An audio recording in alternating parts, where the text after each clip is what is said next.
मेरे प्यारे दोस्तों, भाइयों और बहनों, आप सबका राधा कृष्ण भक्ति ज्ञान चैनल में स्वागत है। आज मैं आप सबको शिव महापुराण की कथा सुनाने जा रही हूँ, जिनकी कथा बड़ी अच्छी और बड़ी रोचक है, जिसको सुनने से भगवान भोलेनाथ बड़े ही प्रसन्न होते हैं। तो बोलिए, विघ्नहर्ता गणेश भगवान की जय, उमापति महादेव की जय। चलिए दोस्तों, आप सबको शिव महापुराण की आगे की कथा सुनाती हूँ। सूत जी कहते हैं, हे ऋषियों, अहंकार से युक्त होने के कारण शिव का अंश जीव कहलाता है। उस अहंकार से मुक्त होने पर वह साक्षात शिव ही है। जैसे एक ही स्वर्ण चांदी से मिल जाने पर कम कीमत का हो जाता है, उसी प्रकार अहंकार युक्त जीव अपना महत्व खो बैठता है। जो शुभ वस्तु को पाकर हर्ष से खिल उठता नहीं, अशुभ को पाकर क्रोध या शोक नहीं करता, तथा सुख दुख आदि सभी द्वंद्वों में समभाव रखता है, वह ज्ञानवान कहलाता है। आत्मचिंतन तथा तत्व के विवेक से ऐसा प्रयत्न करे कि शरीर से अपनी पृथकता का बोध हो जाए। मुक्ति की इच्छा रखने वाला पुरुष शरीर एवं उसके अभिमान को त्याग कर अहंकार शून्य एवं मुक्त सदाशिव में लीन हो जाता है। अध्यात्म चिंतन एवं भगवान शिव को भक्ति ये ज्ञान के मूल कारण हैं। जो अनन्य भक्ति भाव से युक्त होकर शंभु का भजन करता है, उसे अंत में अवश्य ही मोक्ष प्राप्त होता है। अतः मुक्ति की प्राप्ति के लिए भगवान शंकर से बढ़कर दूसरा कोई देवता नहीं है। उनकी शरण लेकर जीव संसार बंधन से छूट जाता है। हे ब्राह्मणों, तुमने जो कुछ पूछा था वह सब कुछ मैंने तुम्हें बता दिया। इसे तुम्हें प्रयत्न पूर्वक गुप्त रखना चाहिए। ऋषि बोले, आपने हमें शिव संबंधी तत्व परम उत्तम ज्ञान का श्रवण कराया है। आपकी कृपा से हमारे मन की भ्रांति मिट गई। सूत जी ने कहा, यह शिव विज्ञान भगवान शंकर को अत्यंत प्रिय है। यह भोग तथा मोक्ष देने वाला और शिव भक्ति को बढ़ाने वाला है। जो कोटि रुद्र संहिता के नाम से विख्यात है।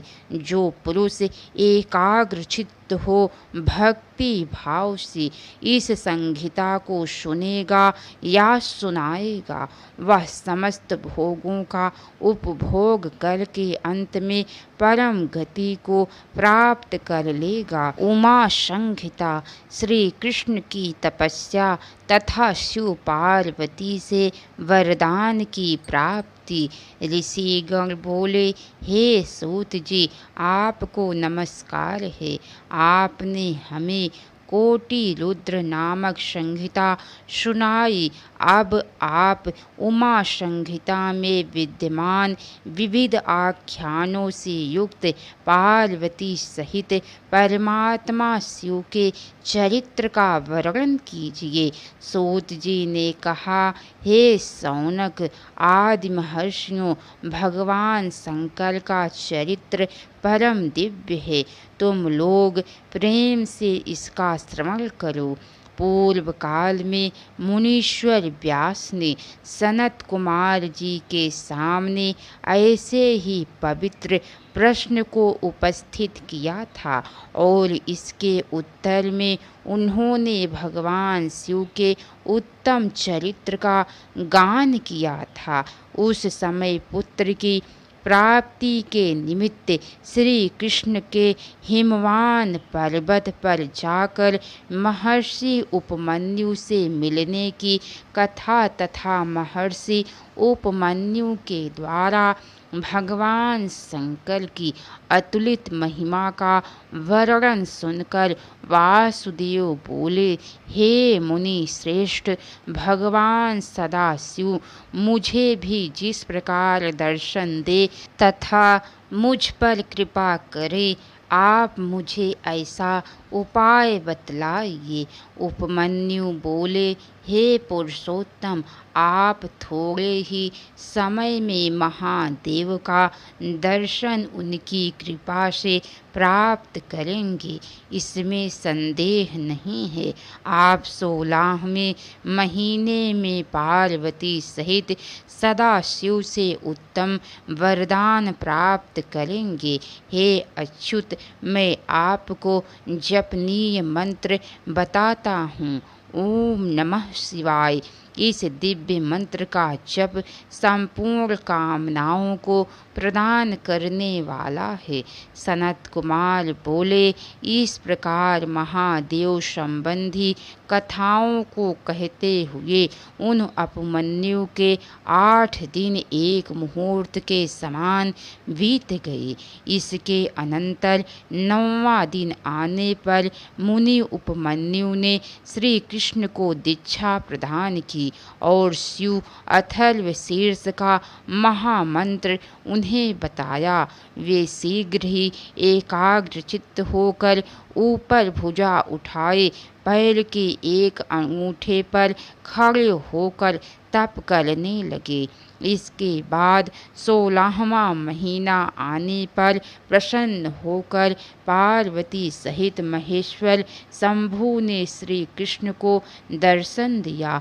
श्री कृष्ण ने हाथ जोड़कर शंकर जी को प्रणाम करते हुए शास्त्र विधि से उनकी पूजा की और सिर झुकाकर अनेक विधि स्तोत्रों से तथा सहस्त्र नाम से देवेश्वर की स्तुति की। सनत कुमार कहते हैं, श्री कृष्ण का वचन सुनकर भगवान शिव उनसे बोले, हे वासुदेव, तुमने जो कुछ मनोरथ किया है वह सब पूर्ण होगा। तुम्हें शांब नाम से प्रसिद्ध महान पराक्रमी तथा बलवान पुत्र प्राप्त होगा। एक समय मुनियों ने भयानक संवर्तक प्रलयंकर सूर्य को शाप दिया था, तुम मनुष्य योनि में उत्पन्न होगे, अतः वे संवर्तक सूर्य ही तुम्हारे पुत्र होंगे। इसके सिवा तुम्हें जो जो वस्तु अभिष्ट है वे सभी वस्तुएं तुम प्राप्त करोगे। तदंतर भक्त वत्सला गिरजा कुमारी शिवा ने प्रसन्न हो उन तपस्वी शिव भक्त महात्मा वासुदेव से कहा, हे वासुदेव नंदन श्री कृष्ण, मैं तुमसे बहुत संतुष्ट हूँ।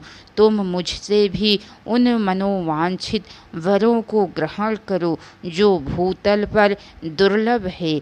श्री कृष्ण ने कहा, हे देवी, यदि आप मुझे वर दे रही हैं तो मैं यह चाहता हूँ कि मेरे मन में कभी किसी के प्रति द्वेष न हो। मैं सदा द्विजों का पूजन करता रहूं। मेरे माता पिता सदा मुझसे संतुष्ट रहें। मैं जहाँ कहीं भी जाऊं, समस्त प्राणियों के प्रति मेरे हृदय में अनुकूल भाव रहे। सहस्त्रों साधु सन्यासियों एवं अतिथियों को सदा श्रद्धा से अपने घर पर पवित्र भोजन कराऊं। भाई बंधुओं के साथ नित्य मेरा प्रेम बना रहे तथा मैं सदा संतुष्ट रहूं। सनत कुमार कहते हैं, श्री कृष्ण का यह वचन सुनकर सनातनी देवी पार्वती बोली, वासुदेव ऐसा ही होगा। इस प्रकार श्री कृष्ण पर कृपा करके पार्वती जी सहित परमेश्वर शिव वहीं अंतर ध्यान हो गए। तदंतर श्री कृष्ण ने मुनिवर उपमन्यु को प्रणाम करके उन्हें वर प्राप्ति का सारा समाचार बताया और वे मन ही मन शंभु का स्मरण करते हुए द्वारकापुरी को चले गए। नरक में गिराने वाले पापों का संक्षिप्त परिचय सनत कुमार जी कहते हैं, व्यास जी, जो पाप परायण जीव महान नरक के अधिकारी हैं, उनका संक्षेप में परिचय दिया जाता है। इसे सावधान होकर सुनो। पर स्त्री को प्राप्त करने का संकल्प, पराये धन का अपहरण करने की इच्छा, चित्त के द्वारा अनिष्ट चिंतन तथा न करने योग्य कर्म में प्रवृत्त होने का दुराग्रह, ये 4 प्रकार के मानसिक पाप कर्म है। इसके आगे की कथा दोस्तों आप सबको कल सुनने को मिलेंगी। तो कैसी लगी कथा लाइक करके कमेंट बॉक्स में ज़रूर बताइएगा। तो बोलिए हर हर महादेव। अब तक की सारी वीडियो देखने के लिए आप सबको बहुत बहुत धन्यवाद। राधे राधे दोस्तों कथा में जहाँ कहीं भी कुछ भी गलती हुई हो तो उसके लिए आप सब क्षमा कीजिएगा। आप सबसे मैं बारंबार क्षमा मांगती हूँ। तो बोलिए दोस्तों राधे राधे।